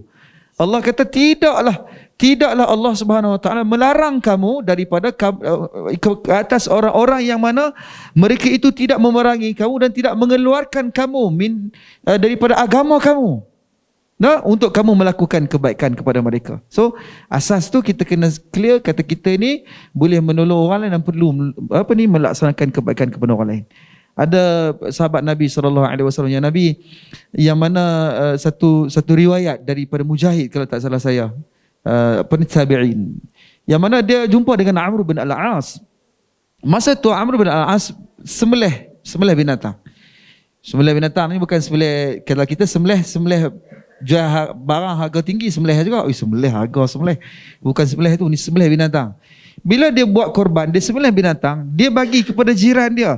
Dia kata bagi kepada jiran yang ila Yahudiyah, bagi kepada Yahudiyah ni artinya orang Yahudi perempuan yang ada jiran kamu, tolong bagi sat kepada jiran kamu yang Yahudi tu. Maksudnya dia suruh bagi kepada jiran Yahudi. So bila jadi macam tu, Mujahid tanya kepada Amr bin Al-As, kenapa kamu buat demikian? Dia kata hakadzan Nabi sallallahu alaihi wasallam, demikian baginda Nabi. Dan Nabi kata, Nabi suruh buat baik terutama kepada jiran, sehingga dia kata aku tidak menyangka tidak akan dilupai buat lakukan kebaikan kepada jiran, sehingga aku merasakan bahawasanya itu merupakan satu perintah untuk mewarisi harta pusaka sekali-sekali. Itu sahabat-sahabat tahu. So menunjukkan buat baik kepada bukan Islam ni disuruh sebab ianya merupakan satu perkara yang menonjolkan kebaikan kepada orang, apa yang kita lakukan kepada orang Islam kepada bukan Islam. Ada seorang Romanian, ada satu cerita kan tuan-tuan, mungkin siapa yang tengok YouTube ada satu kisah. Dia ni daripada Romania, bukan daripada Rom, daripada Romania. Rom tu zaman dululah kan, dia daripada Romanian. Dia satu ketika dia travel ke Turki, travel di Turki. Bila dia travel di Turki, orang putih ni mereka suka bawa kereta sendiri. Macam kita nak semua orang tolong bawa dekat kita. Kadang-kadang bawa ada jawatan besar sikit, tolong bawa kereta saya. Walaupun kereta dia.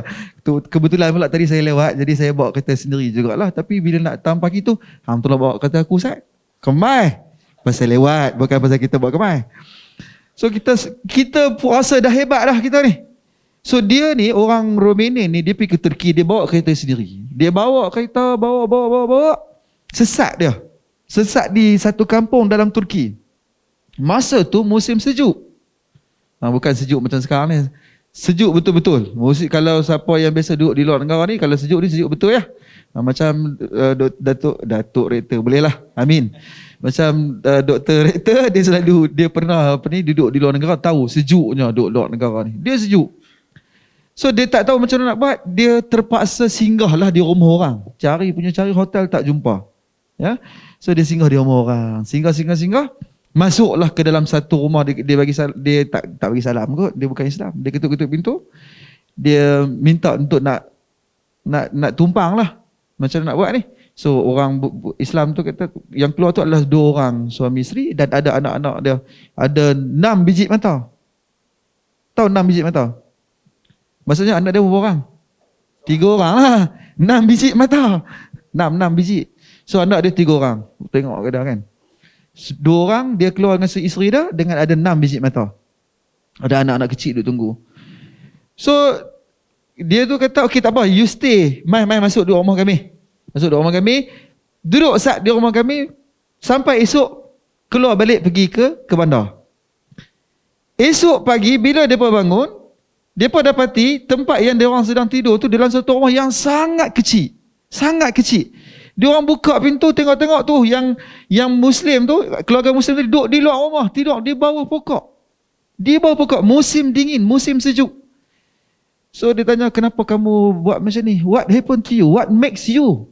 Dia kata, saya ni tak mengaji tinggi. Kami ni orang Islam. Islam ajak kami ni kena memuliakan tetamu. Dia pun bacalah hadis, man kana yu'minu billahi wal yaumil akhir falyukrim dhaifahu. Siapa yang beriman kepada Allah, beriman kepada Rasul, maka muliakanlah tetamu. Tetamu tu pula kebetulan tetamu Islam ke bukan Islam? bukan Islam. Tapi oleh kerana yang dua orang suami isteri dengan anak-anak dia duduk di luar rumah, sanggup keluar daripada rumah, apa jadi? Yang dua orang Romania yang tadi menangis-nangis, dia kata, what happened? Apakah yang merasuk pemikiran kamu sehingga kamu buat demikian? Dia kata, Nabi kami ajar kami macam ni. Nabi kami ajar kami macam ni. So dia kata, tolong cerita lagi kepada kami agama kamu ni. Kami rasa kamu ni dah dirasuk. Dia kata, no, saya tak pandai sangat agama. Lah ni kamu balik dulu, kamu cari dua buku. Satu, Al-Quran. Yang kedua, kamu cari buku hadis. Tak tahulah buku tu metodologi memahami hadis ke, tak pasti. Kau dapat anugerah buku ke, tak tahu. Tapi maksudnya dia suruh cari buku hadis lah. So, dua orang suami isteri yang Romania itu pun baliklah ke Turki. Dia pun balik-balik, dia terus cari Al-Quran dengan buku hadis. Mushaf Al-Quran dengan buku hadis. Dia baca, masuk Islam. Kawan tu masuk berdakwah di 136 buah negara Islam lah. Yang masuk, yang Romania tu masuk Islam, berdakwah di 100 lebih negara Islam. Bukan berdakwah kepada bukan Islam kan? Di dalam negara Islam pun dia masuk berdakwah juga. Tak tahulah masuk tabligh ke masuk tak pasti. Tapi nampaknya dia juga berdakwah. So ini penting kepada kita, position ourselves, tunjukkan kita macam mana ajaran agama kita yang betul, dan akhirnya dia boleh bagi impact kepada orang lain. Walaupun dia pun tak mengaji kat KUIPS, tak dapat beasiswa MAIP. Tuan-tuan ni kira, ada anak-anak ni kira hebat ni, dapat beasiswa berapa ratus sebulan untuk makan. 300 kami dulu tak ada siapa bayar pun. Lah Dr. Rora ada orang cerdik, dia belajar daripada kecil sampai besar, semua orang bayar. Orang cerdik macam kami ni orang biasa-biasa. So susah nak dapat macam ni. So gunakan kesempatan, belajar betul-betul, ambil ruang, belajar dan akhirnya bina potensi diri. Cari peluang yang ada. Ni nampak Tok Imam pun ada kat depan ni, takut kat kita. So cari peluang yang ada. Belajar betul-betul, gunakan beasiswa tu dengan sebab kami mengurus takbir zakat ni, apa yang orang bagi amanah kepada MAIP, MAIP sumbangkan kepada anak-anak ni. Untuk anak-anak dapatkan sumbangan ni, belajar betul-betul. Tak ada cara lain. No shortcut. Kalau duduk rumah ataupun duduk dalam bilik rasa macam ilmu mai, tu memang tak akan jumpa sampai bila-bila. Tak akan ada ilmu tu mai. Al-ilmu yu'ta wa la ya'ti. Ilmu tu didatangi, bukan demand dekat kita. Kalau duduk saja rasa macam ada ilmu tu, hebat. Boleh jadi wali. Kalau nak jadi wali cepat kahwin, cepat dapat anak, dapatkan anak perempuan, jadi wali. Wali ke anak kita lah. Jadi belajar betul-betul. Maksudnya moral of the story, belajar betul-betul, kahwin, dapat anak, jadi wali dekat keluarga. Nak kahwin, kena ada persiapan. Jadi belajarlah betul-betul, insya-Allah tunjukkan diri kita ni sebagai orang yang betul-betul dapat melaksanakan sunnah baginda Nabi sallallahu alaihi wasallam dan akhirnya boleh memberikan impak kepada masyarakat. Saya ingat itulah sedikit bagi pihak MAIP. Saya ucapkan tahniah dan terima kasih kepada yang berbahagia Profesor Madya, Dr. Rozami dan juga semua pengurusan kanan di KUIPS, dan kepada anak-anak pesanan daripada MAIP, belajarlah betul-betul dan jangan lupa selepas anda berjaya nanti jangan lupa kepada polis pula. Ceritalah pula tentang KUIP kepada orang lain. Baru ni saya dengar cerita kata ex-student tak apa nak cerita dekat orang lain. Ceritalah pasal KUIP. Tolong cerita. Saya tak belajar di KUIP pun jadi macam anak-anak KUIP lah ni. Duk cerita pasal KUIP. So anda juga kena cerita tentang KUIP. Lecturer saya tahu lah semua orang dalam Facebook setiap hari cerita pasal KUIP. Dah tahu dah. Cik Mazlan hari upload pasal KUIP. Saya tahu. Tapi ni anak-anak ni minta tolong. Tolong promote KUIP. Tolong tunjukkan yang terbaik yang ada dekat KUIP ni. Cerita yang baik-baik. Sebab kita nak anda menjadi sufara, menjadi safir MAIP, menjadi duta-duta MAIP yang akhirnya akan memberikan impak kepada masyarakat dalam negara kita dan akhirnya boleh memberikan kekuatan kepada umat dalam negeri Perlis ini. Sekian. Assalamualaikum warahmatullahi wabarakatuh. Waalaikumsalam warahmatullahi wabarakatuh. Demikian tadi pencerahan daripada yang berbahagia Ustaz berkaitan dengan akhlak baginda Nabi SAW yang menuntutkan kepada kita di dalam hadisnya supaya kita menghormati tetamu, menghormati mereka-mereka yang lain sehingga daripada kisah yang ditonjolkan oleh yang berbagai ustaz tadi dapat mengislamkan dua individu yang dalam cerita tadi, sehingga dia juga menjadi individu yang akhirnya berdakwah kepada agama Islam. Jadi tuan-tuan dan puan yang dimuliakan, ini ialah antara peranan kita selaku muslim dan juga mukmin, iaitulah bukan hanya sahaja cintakan kepada sesama muslim dan juga mukmin, tetapi juga cakna kepada mereka yang bukan non muslim ini. Jadi tuan-tuan dan puan sidang pendengar, penonton yang dimuliakan oleh Allah Subhanahu wa taala sekalian, kita ke soalan yang terakhir. Dan juga kita nak minta rumusan lah di akhir ni daripada yang berbahagia doktor. Tapi sebelum rumusan tu doktor, orang kata ni pukul habis doktor. Kan? Soalan yang terakhir ini, iaitulah berkaitan dengan mutakhir ni doktor. Seperti yang doktor sebutkan tadi, ada dakwaan yang boleh minta hadis secara terus daripada Nabi, nak jumpa Nabi tak ada masalah, selak tirai saja. Kan? Yang terbaru ni pula doktor, iaitulah minta dengan orang mati, bahkan minta dengan pokok pun boleh. Jadi kita nak tahu isu ni macam mana ni doktor. Jadi bagaimanakah kita selaku cintakan sunnah Nabi ni, kita nak membentengi diri kita daripada benda-benda yang sebegini, dan seterusnya membentengi masyarakat. Dan di akhirnya nak minta doktor rumuskan perbincangan dan juga forum kita pada pagi ini. Dipersilakan yang berbahagia doktor. Baik. Kita berada di zaman orang yang bercakap ini bebas bercakap. Dan kadang-kadang yang bercakap ini pakaiannya itu seperti pakaian ulama, tetapi cakapnya merepek. Ada yang mendakwa tak pergi belajar pun. Pergi Yaman dia kata dia tak belajar pun. Tapi bila balik tok guru pondok semua tanya kat dia. Kan bila pegang je mikrofon, ilmu mari automatik. Kita dengar pun hebat ni. Tapi bila kita dengar merepek juga. Jadi kita hidup di zaman tu. Kita hidup di zaman orang bercerita tentang keajaiban-keajaiban yang seperti dongeng, tetapi di atas namakan benda tu tak mustahil. Kalau Allah Ta'ala nak jadikan tak mustahil. Manusia Muslim pada hari ini dibodoh-bodohkan dengan cerita macam ni lah. Kita tak akan boleh maju. Bukan kita tak percaya karamah. Karamah ni memang ada. Tapi kadang-kadang cara dia cerita tu ni bukan karamah ni. Ni menipu. Ni banyak baca novel apa ni Dewata Raya, Belang Tarung apa? Zaman ni zaman saya lah. Pendekar Laut. Ni Ustaz Nazim baca dia gelak kuat. Ni zaman-zaman ni. Tapi sekarang ni dibalutkan dengan balutan agama, orang kena percaya. Ada satu buku. Tokoh ni tokoh tarikat terkenal, Nazim Haqqani. Tuan-tuan bisa dengar lah kan? Nazim Haqqani. Dia dah cerita, dia kata dekat kubur, dia pergi satu kubur seorang tokoh ni, saya lupa nama dia. Dia kata kubur ni dulu ada tentera Rusia kat sini. Naga datang makan dua orang tentera Rusia ni. Bila kita tanya, dia kata ni karamah tak mustahil. Kita kata benda ni memang tak mustahil. Tapi kalau betul naga, kalau pertama naga ni kan benda yang dongeng. Ada ke? Tuan pernah tengok naga? Pergi zoo ada nampak naga? Tak nampak kan? Saya pun tak tahu naga ni macam mana. Sebab naga orang putih, bentuk dia dengan naga Cina lain. Dragon orang putih dengan dragon Cina lain. So sekarang ni kita kena tentukan dulu identiti dia. Mana satu bentuk betul dia. Sebab orang tak pernah tengok. Dia hanya satu cerita, cerita rakyat lah kita kata. Dongeng yang orang tak pernah tengok pun. Di alam nyata. Tiba-tiba dia kata dragon makan. Kalau betul cerita ni betul, takkanlah Rusia ni tak ada media boleh cerita 2 of our soldiers killed by a dragon contohnya. Mesti ada. Takkanlah tentera ni tak ada keluarga yang boleh cerita. Sebab tu saya teringat waktu bahas tentang kisah matahari yang telah terbenam terbit balik. Ada satu hadis.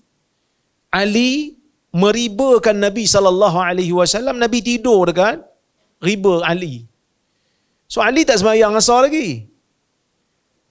Jadi nak kejutkan Nabi tu, Ali macam tak sampai hati. Kesian tengok Nabi penat sangat. Sampai maghrib, Ali tak solat asar lagi. Bila Nabi terjaga, Nabi tanya, kau dah solat asar belum wahai Ali? Belum. Nabi naikkan balik matahari tu. Ibnu Katsir kata apa? Riwayat ni pelik.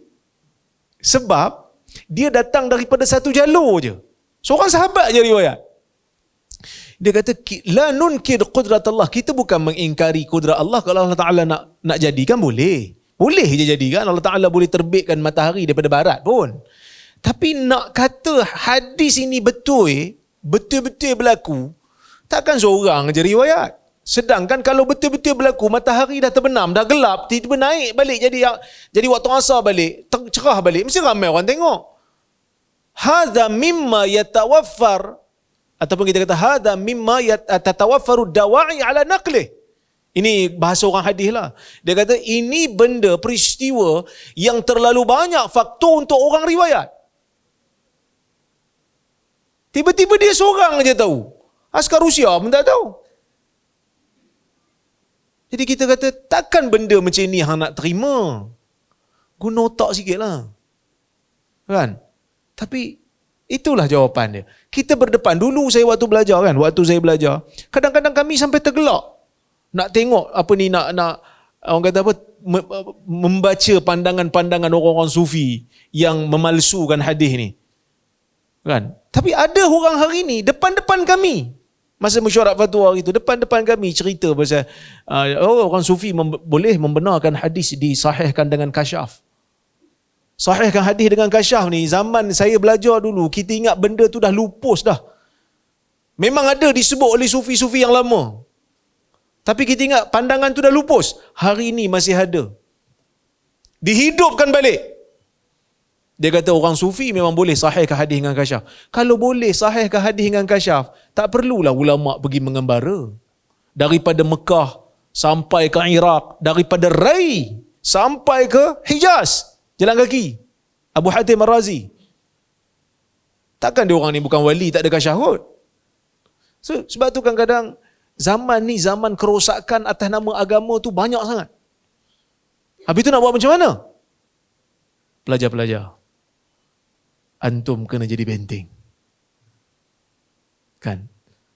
Mufti Perlis, Dato' Asri, saya sendiri mungkin akan jadi tua. Sampaikan baru ni pergi apa? Majlis. Dia tengok ada seorang sahabat dia tengok saya, dia kata, beruban dah. Dia tengok janggut saya dah beruban. Betul ya, memang ada banyak dah uban. Kita pun tengok tua dah aku ni. Tapi taklah tua sangat. Kan? Ustaz Sirah bangka lagi pada saya. Tapi kami akan tua. Kan? Kami ni akan tua. Tapi kami kena fikir generasi akan datang. Anahliku wa fina salihun. Soalan Huzaifah bin Yaman. Adakah kami akan binasa wahai Rasulullah sedangkan dalam kalangan kami ramai orang-orang saleh? Apa Nabi kata? Naam idza kathural khabas. Betul. Kamu akan binasa kalau terlalu banyak sangat kerosakan. Terlalu banyak sangat kerosakan. Saya takut, saya bimbang. Zaman yang Nabi sebut du'atun ila abwabil jahannam tu zaman kita. Pendakwah tapi menyeru orang masuk ke dalam neraka. Kita bimbang yang tu. Nampak pakaian macam pakaian pendakwah. Bicara macam bicara pendakwah tapi tak bawa orang ke syurga, bawa orang ke jahannam. Tu kita risau. Orang akan jadi keliru, tu kita bimbang. Jadi kita mengharapkan agar pelajar-pelajar semua, anak-anak supaya belajar sungguh-sungguh, dapatkan ilmu, balik, buat perubahan, ajak orang balik pada sunnah. Ada orang kata Perlis ni tak pakai mazhab. Bukan tak pakai mazhab. Punya hebatnya Perlis ni, semua mazhab kita terima. Kita bukan terikat dengan satu mazhab, empat-empat mazhab kita ambil. Punya hormatnya kita dengan mazhab-mazhab ni. Habis tu negeri lain boleh pakai satu mazhab, Ustaz? Mana ada negeri lain pakai satu mazhab? Kalau negeri lain pakai satu mazhab, susah juga nak pergi shopping kat Shopee tu. Kita beli barang dekat Shopee tu, mazhab Syafi'i ke? Ha? Dah. Siapa kata ya tu kena check balik mazhab apa dia tu. Perempuan pula tu yang jawab. Pasal apa hamba jawab? Sebab saya pun tahu, kadang-kadang malam-malam saya pun terdengar bisikan Shopee. Tapi bukan telefon saya lah, telefon rumah saya. Selalu malam-malam. Suara tu memang akan mengganggu saya. Okey. So, negeri lain pun ada juga pakai mazhab-mazhab lain. Kan ada juga. Baru ni pun kami bincang tentang wakaf muakkad.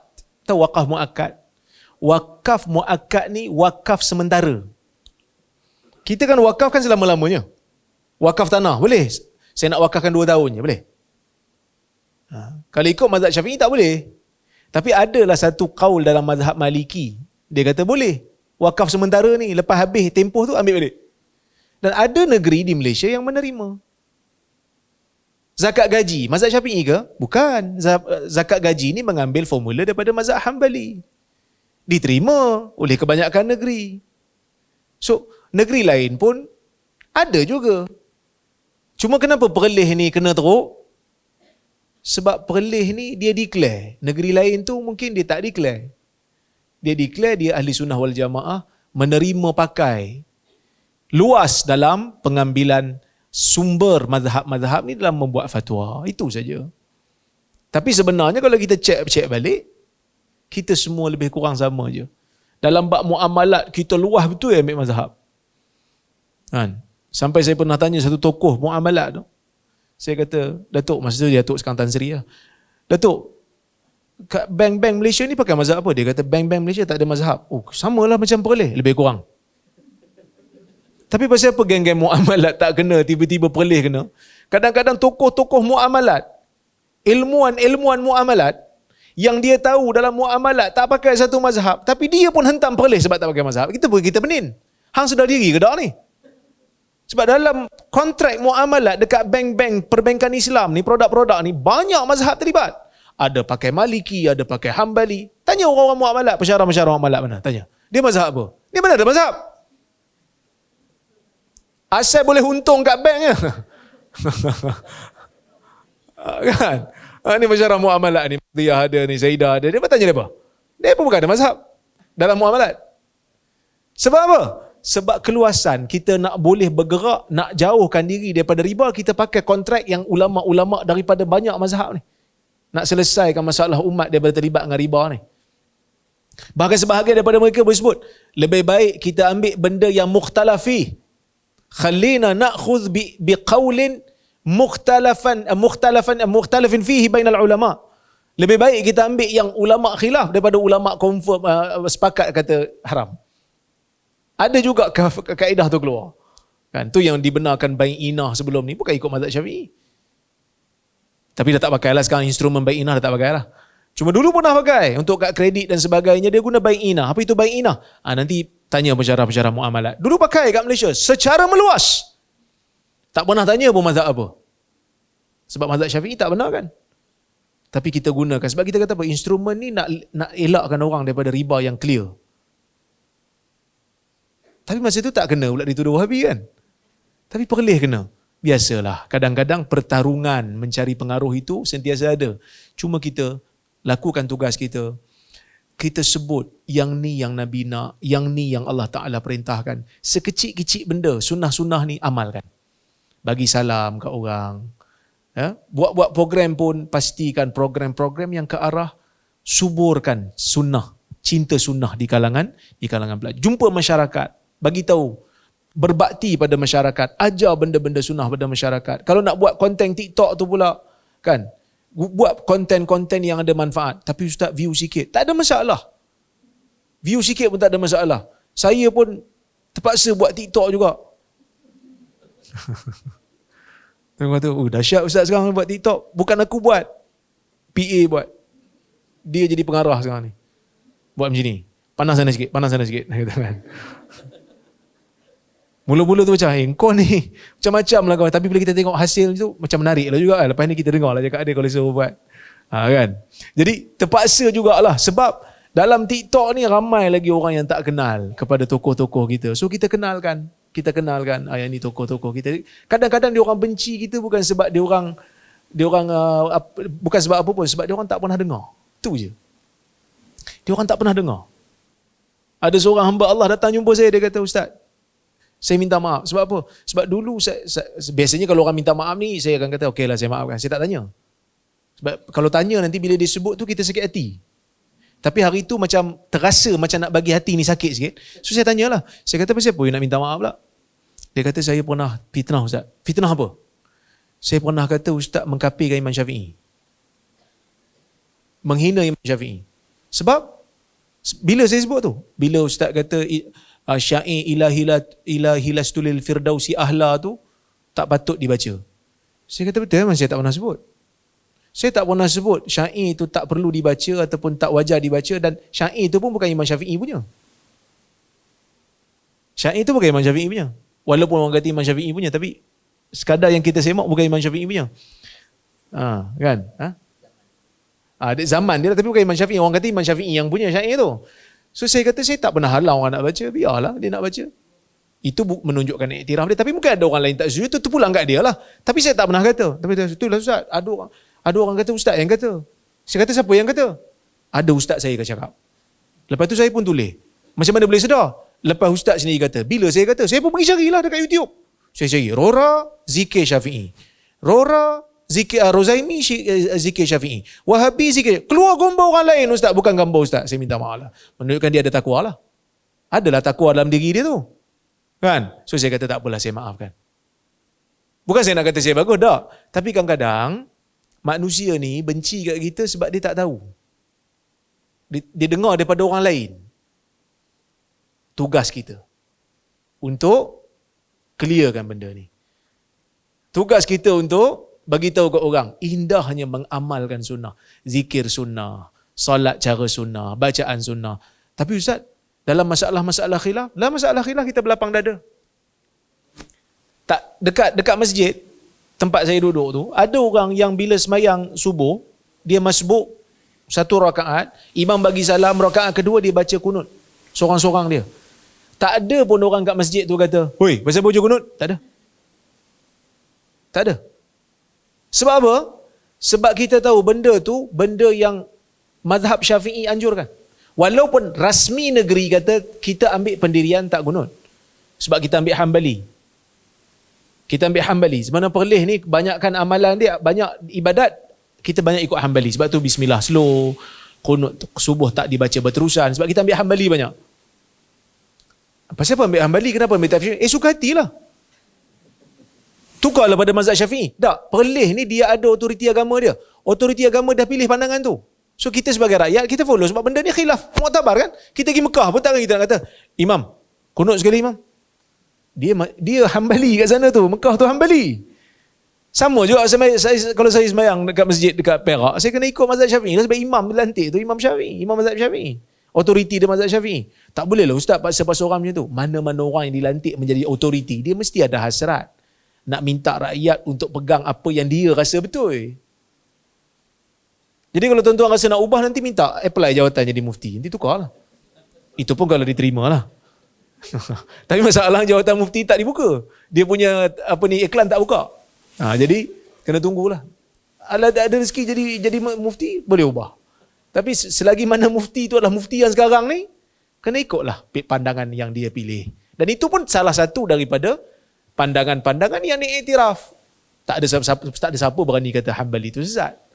Kan? Wallahu a'lam. Itu je lah daripada saya. So rumusannya adalah kita kena letak cinta dalam diri, kena pertahankan sunnah, kena amal sunnah selagi mana yang kita mampu.